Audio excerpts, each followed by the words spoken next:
When Texas prison gates open before dawn, no alarm sound and no cameras roll. But inside those silent moments, the state carries out one of its most hidden operations, a transfer so secret, so controlled, that only a handful of people ever know it happened. This is a world Texas doesn't show you. This is inside Texas death row transfers. Before we begin, tap like, leave a comment, and subscribe to the channel. Your support helps us uncover the darkest corners of the prison system. Now let's step inside.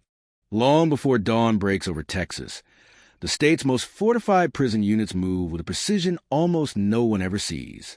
In the stillness of early morning, when the highways are empty and the world is asleep, steel gates slide open and a quiet operation begins.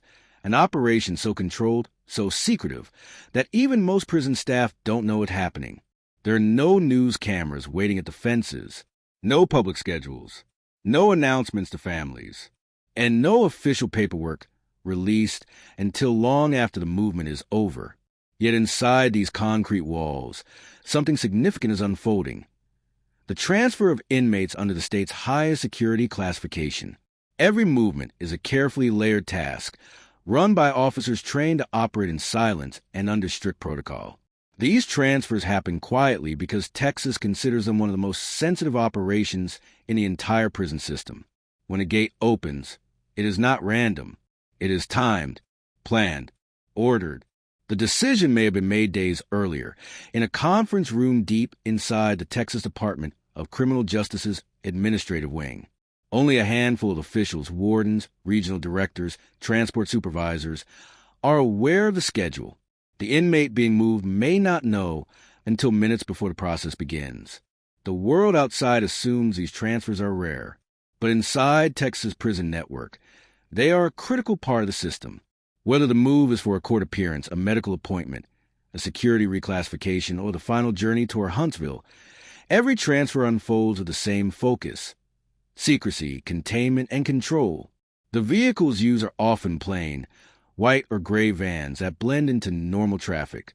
Nothing about them reveals what or who is inside, but their interiors are reinforced, their routes pre-mapped, and their escorts heavily trained. Convoys sometimes depart in total silence, engines idling in dimly lit Sally ports before rolling into dark Texas roads. The public rarely hears about a transfer until days later. Even families are often told only after the move has already happened. This secrecy is not meant to hide mistakes. It is built to prevent interference, escape attempts, or disruptions that could put staff at risk. From the outside, these transfers look simple: a van leaving one unit, arriving at another. But inside the system, they represent one of the most intense control procedures Texas carries out. A single mistake can compromise an entire facility. A single delay can trigger statewide alerts. This is a hidden world behind Texas death row transfers, a world where every mile is planned, every officer is briefed, and every movement, no matter how small, carries away the state's most serious responsibilities. To understand the secrecy and precision of Texas's transfer system, you first have to understand where the journey begins. Texas runs the largest network of state prisons in America, but only one place holds the men sentenced under the state's highest level of custody: the Allen B. Palunsky unit, located miles outside Livingston. Its location alone tells a story.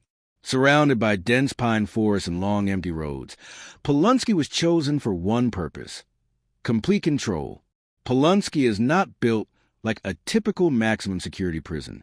It is a facility designed around isolation, structure, and separation, with an architecture focused on reducing risk at every level.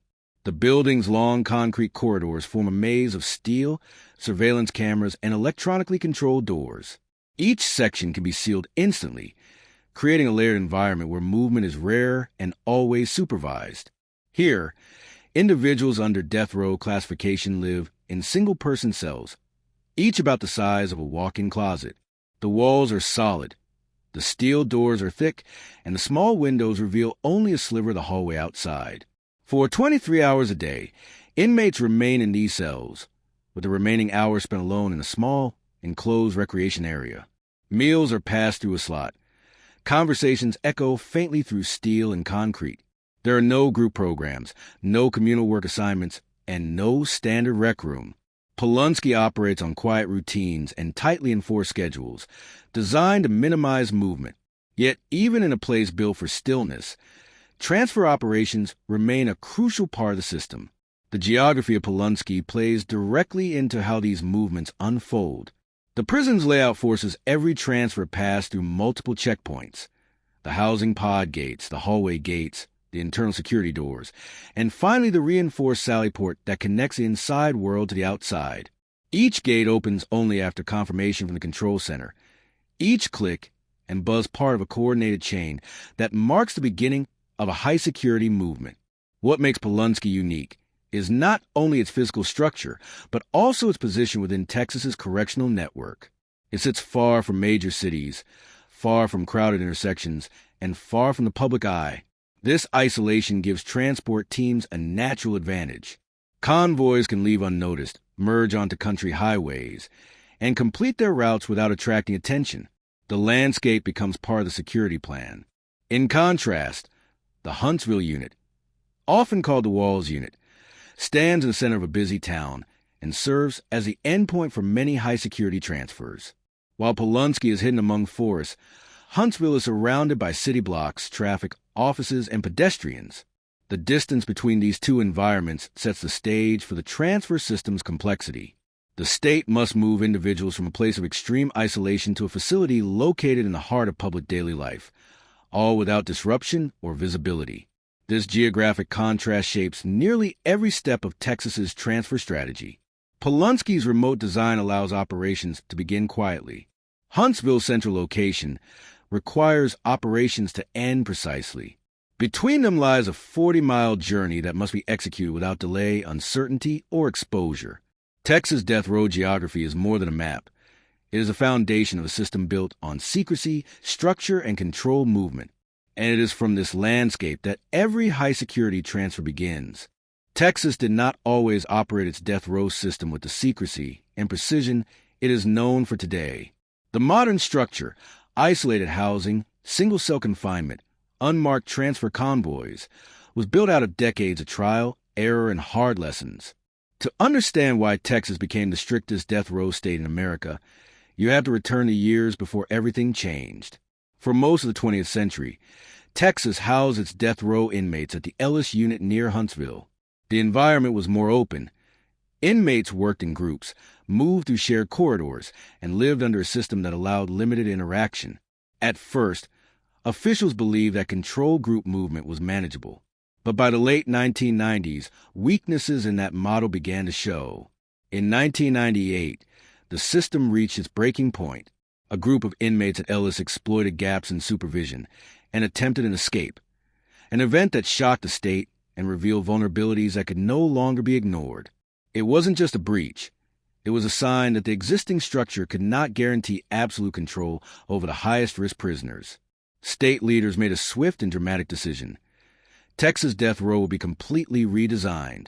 In 1999, all death sentence men were moved to a new location, the Allen B.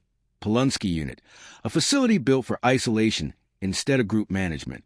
The move marked a turning point. Texas abandoned the old model of shared housing and replaced it with single cells, limited movement, and layers of electronically controlled barriers. The goal was simple: eliminate every opportunity for coordinated actions, interruptions, or security failures. This shift reshaped not only how inmates lived, but how they were moved. Transfers that were once routine became specialized missions.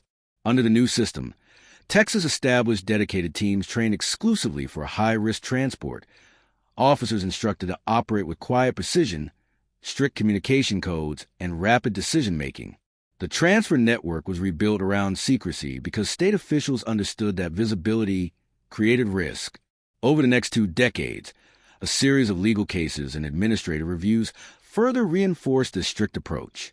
Incidents in other states, protests disrupting routes, courtroom disturbances, attempted ambushes, pushed Texas to double down on its commitment to a closed, tightly controlled system. Every flaw, every delay, every loophole from the past became a lesson written into future policy. As the years passed, the system became not just strict, but institutionalized. Protocols expanded, Clearances narrowed, and the responsibilities shifted to elite transport units with their own internal hierarchy. Texas built a network where only a handful of people ever know when a transfer begins, who is involved, or which vehicle is leaving the gate.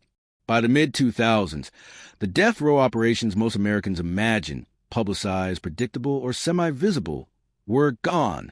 In their place emerged a modern model: isolated housing, quiet movements, and convoys that disappear into dark highways without a sound. This history explains the system Texas runs today. It was not created overnight. It was built from failures, strengthened by necessity, and shaped by a belief that the highest risk population requires the highest level of control. The strictness is not accidental. It is a response, a reaction, a system designed to ensure that the vulnerabilities of the past are never repeated again. To understand how Texas quietly moves the most closely guarded inmates in the state, you have to first understand the system used for everyone else. Every week, thousands of prisoners travel across Texas aboard a fleet known as the chain bus, a long, blue and white vehicle inmates call the Bluebird. It is the backbone of routine inmate movement, connecting more than 100 prison units, county jails, hospitals, and court jurisdictions across the state. On a typical morning, the chain bus pulls into a secured loading area at a unit. Inmates step aboard in groups, sitting beside one another on metal benches, hands restrained, ankles secured, officers supervising from both ends of the aisle.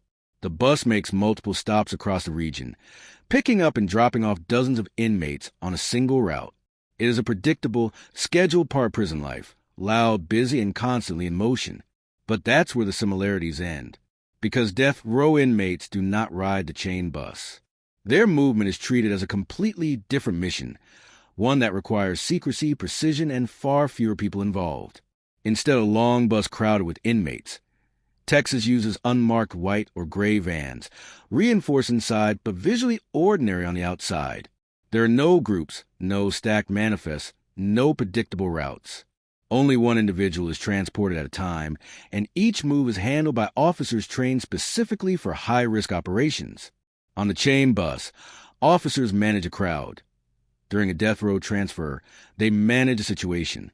Every detail is controlled, from the timing to the number of officers to the communication codes used between units. Unlike regular movement, announced on loudspeakers and visible to other inmates, death row transfers begin quietly. Doors open only after confirmation from multiple control points. Hallways are cleared. Staff unrelated to the escort are kept away. The difference becomes even clearer when looking at how information flows. The chain bus operates openly within the system. Schedules are posted, supervisors know the stops, and inmates are aware when transfers are happening. Death row transfers operate under strict information lockdown. Only a small circle of officials, wardens, transport supervisors, regional command, know when the movement will occur. The time is not posted. The route is not shared. And even officers on the same unit may not know a transfer is underway. Another major contrast lies in planning. The chain bus follows a routine path mapped months in advance. Death row transport plans begin with contingency routes, alternative exits, and rapid response protocols. Officers rehearse procedures, check vehicles, confirm communications, and coordinate with outside agencies when needed. A transfer that physically covers less than 50 miles can take days of preparation behind closed doors. Even the environment inside the vehicle is different. The chain bus is loud, a mix of conversation, movement, and rattling metal as it rolls across Texas highways. Death row vans feel different, silent, focused, controlled. Officers speak in short, coded exchanges. Radios crackle only when necessary. The atmosphere is tense not because of danger, but because of the weight of responsibility. These two systems, one open, one secretive, run side by side in Texas. They share the same overarching goal of movement and logistics, but they exist in completely different worlds. The chain bus moves the population. The death row transfer system moves the highest risk individuals under conditions designed to limit every possible variable. In Texas, the bus is routine. The van is exceptional. And it is inside that exception that the state's most closely guarded operations unfold. Every high-risk transfer in Texas begins long before a vehicle ever pulls up to a gate. Behind the scenes, inside administrative offices and secured conference rooms, the planning unfolds in layers, quiet, deliberate, and calculated. This preparation is what separates an ordinary inmate movement from a death row transfer. The process is built to eliminate uncertainty, reduce risk, and ensure that every second of the operation is accounted for. Once an inmate's movement is authorized, the planning phase begins with a small circle of officials: the unit warden, the assistant warden, key members of regional command, and a supervisor from the Correctional Institutions Division. Together, they review the inmate's status, determine the transfer window, and assign the officers who will carry out the escort. Nothing about this stage is public. The date and time are kept off schedules, off bulletin boards, and out of routine staff announcements. From here, the operation becomes a checklist-driven mission. Officers selected for the escort review transport protocols, confirm communication codes, and sign off on security responsibilities. These are not ordinary assignments. Texas chooses staff trained specifically to handle high-risk movements. Their preparation includes reviewing route maps, identifying sensitive areas along the path, and selecting primary and secondary roadways. Every route has backup options in case of construction, traffic, or unexpected obstacles. Inside the unit, the planning reaches into multiple departments. Control room staff are briefed on door sequences and timing. Hallways must be cleared at specific minutes. Internal gates must be synchronized. Medical staff prepare the necessary documentation. Administrative officers confirm legal papers. Even the vehicle inspection is timed and logged. Tires, lights, locks, radio systems, and reinforced compartments are all checked under strict procedure. The vehicle selection itself is deliberate. Texas uses unmarked vans or SUVs with modified interiors, ordinary looking from the outside, secure and reinforced inside. Before any movement, officers test every function: door mechanisms, seat restraints, internal barriers, radio channels, GPS tracking, and emergency override systems. The goal is not speed. It is predictability and control. Timing is one of the most critical pieces of the operation. Transfers rarely occur during busy hours. Instead, they unfold at dawn or early morning, when roads are clear and visibility is steady. The departure time is shared only minutes before movement begins. Officers position themselves at key exit points, ensuring that no one unrelated to the operation is in the way. Control rooms coordinate with transport supervisors, confirming that each internal door opens only when the previous one has secured. Communication during this phase is minimal and coded. Officers rely on short confirmations, status checks, and quiet radio exchanges. There is no room for improvisation. Every step is rehearsed through policy: who opens which door, who stands where, who leads the escort inside the hallway, who verifies documents at each checkpoint. Every officer knows their role before the operation ever begins. Coordination with outside agencies happens just as discreetly. Local sheriff offices, DPS contacts, and regional command may be notified through classified channels, but only enough to prevent interference, not enough to expose the timing or route. Even among law enforcement, access to information is limited. All this planning leads to a single moment, when the inmate is escorted from the cell to the vehicle. For the public, this moment is invisible, but inside the unit, it marks the culmination of hours or days of quiet preparation. The success of the operation depends entirely on what happened beforehand: the timing, the routes, the coordination, the inspections, the codes, and the discipline of every officer involved. This is how Texas prepares for a death row transfer, not with speed, but with structure, not with visibility, but with silence. A system where every detail matters, because in the world of high-security movement, there is no such thing as a small mistake. The final journey in Texas's death row system is only 40 miles long, but it is the most carefully controlled movement in the entire state's correctional network. It begins quietly inside the Allen B. Palunsky unit, long before the outside world realizes anything is happening. The transfer is not announced. It does not appear on any public calendar. Instead, it unfolds through a chain of internal confirmations known only to a select group of officers. The morning starts early. Long before sunrise filters through the narrow windows of the unit, the transport team assembles. Briefings take place in a secured room, where supervisors review the operation step by step. Officers confirm communication codes, check their assigned roles, sign transport documents, and receive the final route instructions. No phones, no outside communication, just quiet preparation behind closed doors. Inside the housing pod, movement begins with the same precision. Hallways are cleared. Internal doors open one at a time. Control rooms monitor every camera angle in silence. The inmate is escorted through multiple checkpoints, each one confirming identification, paperwork, and readiness. Nothing is rushed. Nothing is improvised. Texas handles this part of the process as an administrative operation, not a dramatic event. At the Sally Port, the secure chamber linking the inside of the unit to the outside world, the transport vehicle waits. From the outside, it looks like an ordinary white or gray van, indistinguishable from any other vehicle on the road. But its interior is reinforced and compartmentalized, designed for controlled movement and officer visibility. Before departure, one final inspection is made. Doors, locks, partitions, radios, and GPS are all verified.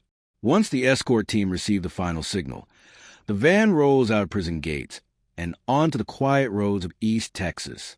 The convoy includes only a small number of officers, positioned with purpose, a driver, an escort officer beside them, and another officer positioned at the rear of the vehicle interior. A second vehicle, sometimes an unmarked unit, sometimes a tactical escort, traveled behind or alongside, depending on the day's assessment. The landscape between Livingston and Huntsville becomes part of the security plan. The highways are open, surrounded by long stretches of pine forest and rural land. There are few intersections, few pedestrians, and minimal traffic during the early hours. From the outside, drivers passing by see nothing unusual, a plain van heading south. Inside, the atmosphere is steady and controlled, radios used only for brief updates. As the convoy approaches Huntsville, the environment shifts. The city is busier, the streets more active, and the Walls unit sits in the heart of downtown, a red brick fortress surrounded by everyday life.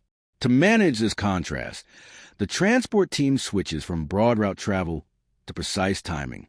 Officers coordinate through coded messages, allowing the van to enter the main gate without delay or exposure.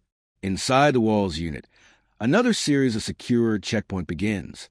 The gate closes behind the convoy, sealing the facility from the outside world.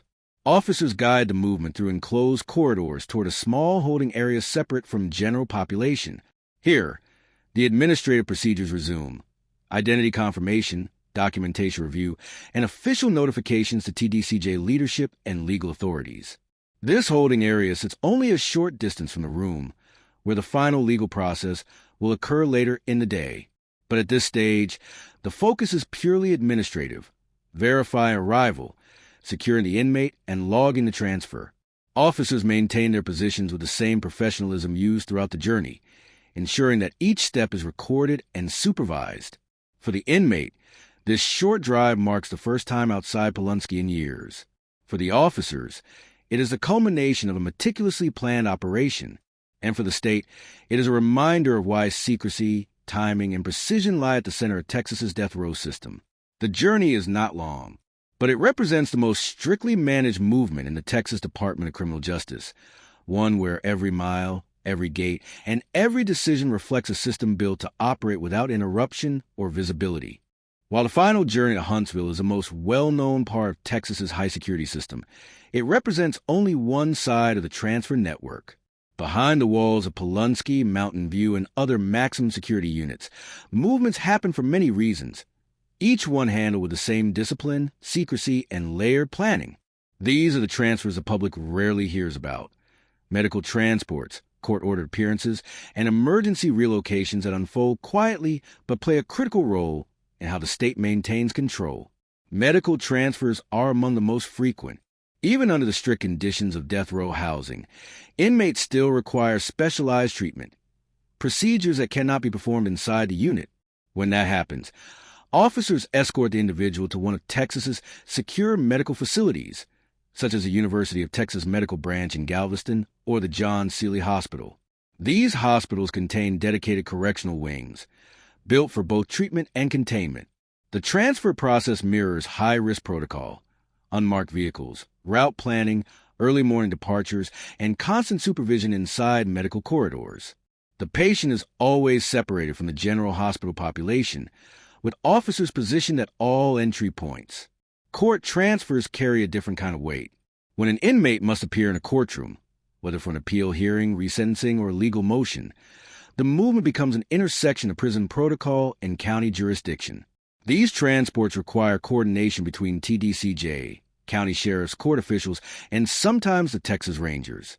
The inmate is taken to a county jail or courthouse, kept in a controlled holding area, and escorted through private hallways or restricted floors to prevent contact with the public. Timing is critical.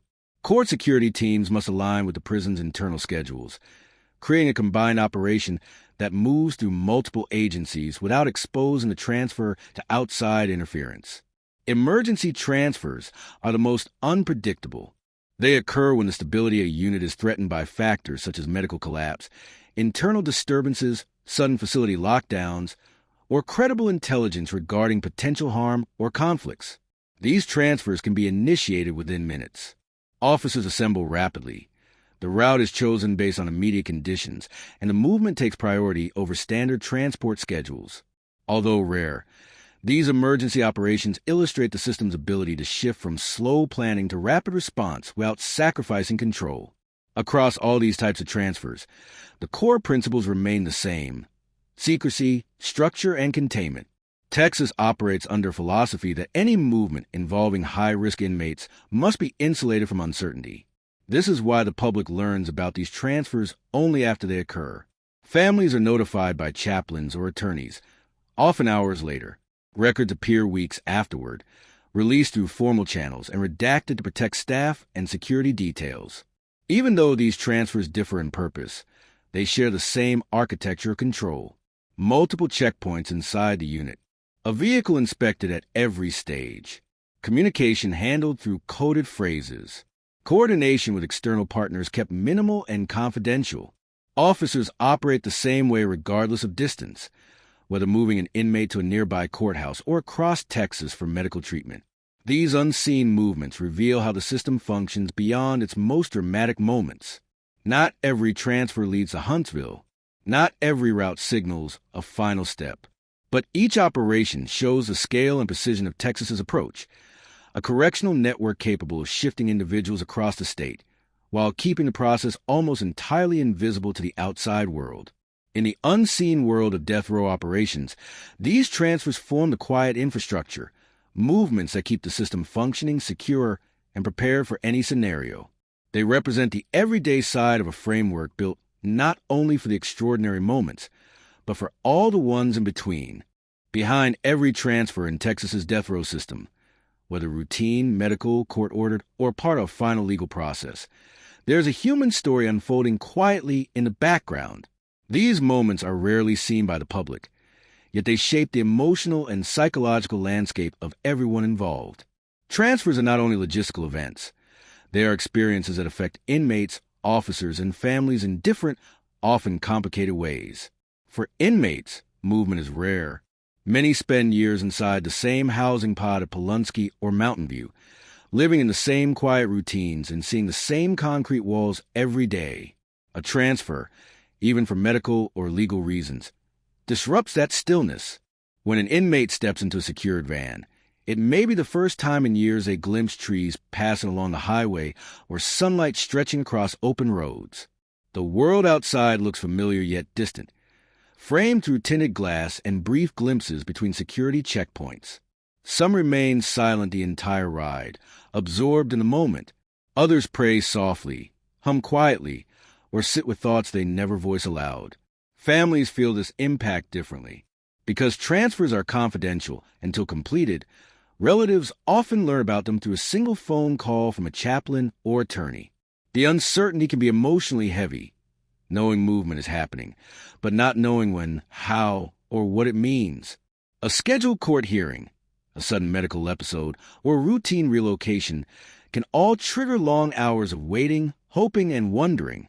For some families, distance makes it even harder. They may live hundreds of miles away, unable to travel or visit, relying only on brief updates from official channels. Officers experience their own form of emotional weight. While they are trained to focus on procedures and security, many acknowledge that these transfers stay with them long after the shift ends. Escorting someone under strict high-security conditions requires concentration, awareness, and professionalism, but it also carries a quiet heaviness. Officers must manage their own reactions while maintaining structure and calm. Some describe a feeling of responsibility that settles in during long drives. The steady rhythm of the tires, the controlled silence inside the vehicle, and the knowledge that every mile must go exactly as planned. Psychologists refer to this as occupational stress, a natural response to working in an environment shaped by routine, risk assessment, and constant vigilance. In interviews, some officers have admitted that the weight of these missions doesn't appear in a moment. It settles in hours later, when they are home, away from uniforms and radios. To support them, TDCJ offers counseling services and peer programs, though participation varies due to stigma or personal reluctance. Even within the units, staff feel the atmosphere shift during transfers. Hallways become quieter. Control rooms tighten communication. Schedules are adjusted. Everyone understands that when a high-security movement is underway, the facility enters a different mode, one that carries heightened awareness and sharper focus. The impact extends beyond individuals to the broader community. Journalists, advocates, and scholars often debate whether secrecy protects safety or disconnects the public from understanding the system. Families of victims and inmates navigate emotions that do not fit neatly into rules or charts. Some seek closure. Others carry unresolved questions. Behind every transfer are layers of personal history, legal complexity, and human emotion that are rarely visible but always present. In the end, the human impact of Texas's transfer system is not measured in paperwork or routes. It is measured in the quiet moments felt by the people inside the vans, the officers guiding them, and the families waiting for news that may come late or not at all. These hidden emotional realities reveal a side of Texas death row operations that policy documents can never fully capture. The reminder that every movement in this system connects to real human lives, shaped by uncertainty, responsibility, and the weight of the unknown. Texas maintains one of the smallest female death row populations in the United States, yet the transfers involving these women are among the most complex and carefully coordinated operations in the entire correctional system. While male death row inmates are housed at the remote Palunsky unit, women sentenced under the same classification live at the Mountain View unit in Gatesville, a smaller, quieter facility built deep in central Texas. Its size may be limited, but the procedures surrounding female transfers are anything but simple. Mountain View houses fewer than 10 women under death row status at any given time. This rarity shapes every movement. Each transfer becomes a major logistical event, requiring a higher degree of planning, supervision, and interagency communication. Female death row inmates are kept in single cells similar to Palunsky's design, but the environment is more compact. Hallways are narrower. Staff rotations are smaller, and the unit operates with close-knit routines where officers know each inmate by name and housing history. When a female transfer is authorized, whether for medical care, court proceedings, or a scheduled final legal process, the operation expands far beyond the small footprint of Mountain View. Officers begin with detailed briefings, reviewing routes that stretch more than 120 miles across Central and East Texas. Because the distance to Huntsville is roughly 3 times longer than the Polunsky route, timing becomes even more critical. Weather, construction, and traffic patterns are analyzed to ensure the convoy avoids delays or unpredictable conditions.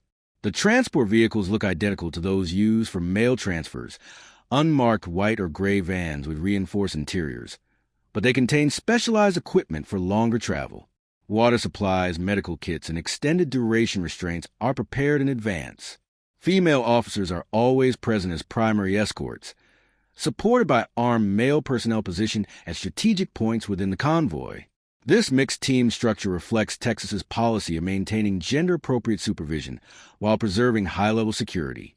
The journey itself unfolds in stages. The convoy departs Mountain View early in the morning, often before the sun rises over the rolling fields of central Texas. The roads stretch long and open, passing farms, small towns, and quiet intersections. For much of the route, there is no sign that the vehicles are anything more than state transports. Yet inside the van, the atmosphere remains focused and professional. Officers maintain clear lines of communication, updating progress quietly as they move closer to Huntsville. 2 official checkpoints lie along the journey.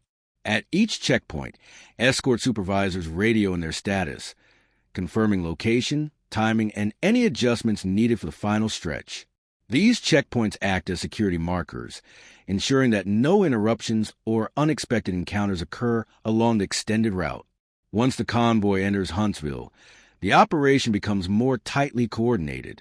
The Walls unit sits in a busy downtown area, making precision essential. The van must enter the facility without drawing attention or disrupting the normal flow of city life. Officers guide the vehicle through a secure gate, where the final phase begins: identity verification, documentation review, and placement inside the designated holding area. Female death row transfers are extremely rare. Only a handful have occurred in decades. Because of this, each one undergoes careful scrutiny from both state leadership and outside observers. High-profile cases, such as a halted transfer of Melissa Lucio in 2022, demonstrate how legal decisions can pivot at the last minute, forcing transport teams to adapt instantly. A single court order can stop a convoy moments before departure, showing how fragile and reactive these operations can be. Within the correctional system, these transfers highlight a unique intersection of gender-specific policy, long-distance logistics, and high-security protocol. They require more coordination, more planning, and more oversight than almost any other movement in Texas's prison network. For the staff who carry out these operations, the duty is both routine and exceptional. For the inmates, the transfer marks a rare departure from the stillness of Mountain View. And for the state, it is a reminder that even in the quietest corners of the system, the machinery of control never stops moving. Texas's death row transfer system operates behind some of the thickest layers of secrecy in American corrections. The public sees none of the movement. The timing is never announced, and the routes are protected with the same confidentiality used for high-level state operations. To officials, this secrecy is a shield, an essential part of safeguarding officers, preventing disruptions, and ensuring that every transfer unfolds without risk. But to critics, it represents something else, a system where transparency ends at the gate, leaving the public to rely solely on official statements and limited records. By law, only fragment of information about death row transfers can be accessed through the Texas Open Records Act. Even then, most details are redacted or withheld entirely. Transport schedules, staffing assignments, vehicle numbers, and play-by-play movements remain confidential. TDCJ argues that revealing any of this information would expose officers to potential threats or encourage disruptions from outside actors. They maintain that the secrecy is about protection, not concealment. Still, this level of confidentiality has fueled long-standing debates. Civil rights groups, legal advocates, and investigative journalists have questioned whether the lack of transparency prevents meaningful oversight. Without visibility into how transfers are conducted, how decisions are made, or whether policies are followed inconsistently, the public is left with only official summaries that often arrive weeks later. In 2022, the Texas Civil Rights Project argued that secrecy makes it difficult to evaluate conditions during high-security movements or address claims of procedural errors. At the same time, TDCJ insists that oversight does exist, just not in the open. Internal audits conducted by the Office of the Inspector General review transport logs, communication records, and security procedures. These audits rarely become public, but leaks and occasional summaries reveal that most findings involve minor issues, late notifications, incomplete checklists, or procedural gaps that are corrected internally. No major breaches have been reported since the late 1990s, a fact the agency cites as proof that its strict model works. The media faces its own barriers. Only a small group of journalists from outlets like the Houston Chronicle, Associated Press, or Texas Tribune are allowed to witness the final legal procedures at the Walls unit, and even then, under strict rules. When it comes to transfers, reporters are excluded entirely. They wait outside Huntsville, learning of the arrival only after the inmate has already been secured. Requests to observe transport procedures or interview escort officers have been repeatedly denied on security grounds. This lack of access has intensified broader ethical debates. Scholars and human rights observers argue that secrecy can create distance between the public and the realities of the system. They question whether it is possible to evaluate fairness or accountability when so much occurs behind closed doors. Some point to international standards that call for transparency in correctional operations, arguing that prolonged isolation and silent transfers raise concerns about human dignity and public oversight. On the other side of the debate, supporters of the current model point to history. They argue that Texas's strict protocols are a response to real security breaches, escape attempts, public disruptions, and logistical failures that once threatened staff and communities. From their perspective, transparency is secondary to safety. If secrecy prevents even one incident, they say, then it is justified. These opposing views collide in courtrooms, legislative hearings, and investigative reports. Efforts to introduce more public reporting on death row procedures have surfaced over the years, including a 2023 bill that proposed greater transparency in transport operations. But these attempts rarely advance. The state remains committed to a system where visibility is limited and information is carefully measured. In the end, the controversy surrounding Texas's transfer system reflects the broader tension at the heart of the death penalty itself, a complex intersection of security, law, ethics, and public trust. Secrecy protects operations, but it also shields them from scrutiny. Oversight exists, but only in controlled channels. And as long as the system continues to operate with such precision and isolation, questions about visibility and accountability will continue to follow it just beyond the lock gates. Across decades of Texas death row operations, a handful of incidents stand out. Moments when the system's secrecy, planning, and precision collided with sudden shifts in law, unexpected events, or structural weaknesses. These historical cases reveal how the transfer network evolved, how it responds under pressure, and how quickly the entire system can pivot when circumstances demand it. One of the most defining events occurred in 1998 at the Ellis Unit, which at the time housed the majority of Texas's death row population. Ellis operated under a group housing structure that allowed limited interaction between inmates, a system officials believed they could manage safely.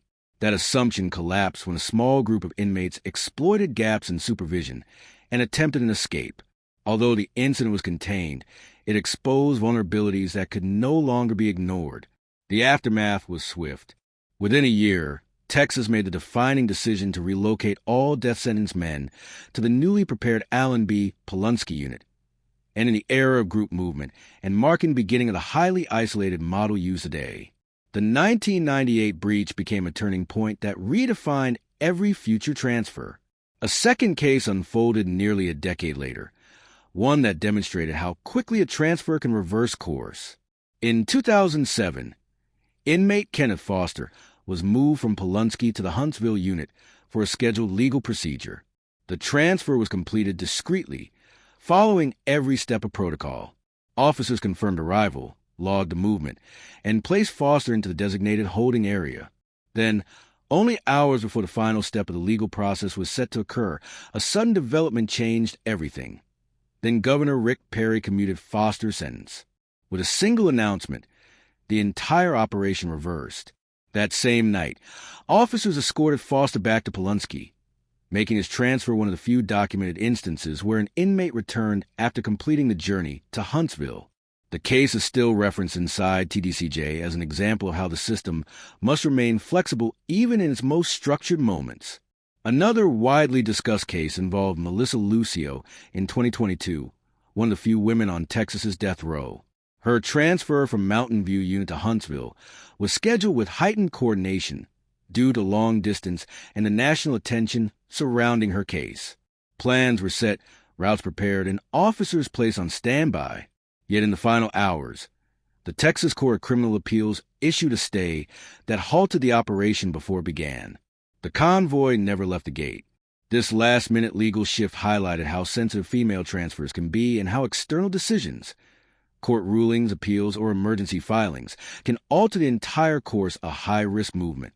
Beyond these high-profile incidents, smaller historical moments also shaped the system. Internal audits in the early 2000s revealed procedural inconsistencies, incomplete transport logs, delayed notifications, or minor communication gaps. While none resulted in security breaches, each incident prompted updates to policy, additional training, or refined oversight. Texas used these findings to strengthen operational discipline and reduce the margin of error. These historical cases illustrate the same reality from different angles. The Texas transfer system is meticulous, but not immune to sudden change. A court order, a leadership decision, or an unexpected vulnerability can redirect the entire operation within minutes. The state's response to these moments, tightening protocols, refining procedures, expanding oversight, built the infrastructure that exists today. What emerges from these cases is a portrait of a system shaped not only by routine, but by reaction. Some events exposed weaknesses. Others highlighted strengths. All contributed to the model Texas uses now, one built on strict control, fast adaptation, and a commitment to ensuring that the failures of the past do not repeat themselves. Across hundreds of miles of Texas highway and behind the reinforced gates of some of the most secure facilities in the United States, a world of movement exists that very few people ever witness. It is a world shaped by silence, strategy, and unbroken procedure, one where even a single van traveling down an empty road represents the weight of an entire system balancing security, law, and responsibility. These transfers may unfold far from public view, but they form the unseen spine of Texas's death row operations. From the quiet corridors of Palunsky to the winding roads stretching toward Huntsville, each stage of the process carries the same signature: precision, not dramatic, not chaotic, but measured, built on routines refined over decades of lessons, reforms, and high-pressure moments. The secrecy surrounding these transfers is not an accident. It is a direct result of a system determined to prevent the vulnerabilities of the past from returning. Every sealed manifest, every unmarked van, every early morning departure reflects that goal. Yet behind that structure lies something deeper. These transfers are not just logistical events. They are human events. Officers tasked with escorting high-security inmates feel the responsibility long after their shift is over. Families on the outside wait for updates that may come hours later. Inmates experience brief, unfamiliar glimpses of the world beyond concrete walls. Sunlight through tinted windows, open skies stretching across the highway, the rare sensation of movement after years of confinement. Even when the purpose of transfer is routine, the experience carries emotional weight for everyone involved. The entire system exists within a tension between visibility and control. Advocates call for greater transparency, arguing that secrecy limits accountability and leaves the public with more questions than answers. Officials counter that secrecy is what keeps these operations safe, efficient, and free from interference. Both sides point to history, events where failures prompted reform, and moments where discretion prevented disruption. The truth sits somewhere in the middle. The system is both highly effective and deeply guarded, shaped by necessity and resistant to exposure. What the historical cases show is that even the most rigid systems must adapt. Court orders halt transfers at the last minute. Leadership decisions reverse movements after they are completed. Emergency conditions force quick, unexpected changes to meticulously planned routes. Through all of this, Texas continues to refine its procedures, reinforcing the structure with each new lesson. As this documentary closes, one thing becomes clear. Texas's death row transfer network is more than a series of routes and protocols. It is a carefully engineered machine built to operate without interruption, yet constantly influenced by law, security, and the human realities that surround it. Each operation, whether routine or extraordinary, reflects the balance between the unseen and the unavoidable, between protocol and the people living within it. In the end, the hidden world behind Texas death row transfers is a reminder that some of the most significant events in the correctional system happen far from public view. Gates open in the quiet hours. Vehicles move through small towns unnoticed. Decisions are made in offices most people never enter. And through it all, the machinery of the state continues, steady, methodical, and shaped by the responsibility it carries. The story of these transfers is not just about movement. It is about the structure that enables it, the people who carry it out, and the complex system that holds everything together. A system built on precision. A system bound by silence. A system that continues to operate mile by mile behind the walls of America's most secretive high-security network. If you found this documentary powerful, make sure to subscribe, like, and share. Your support helps us bring more real stories to light.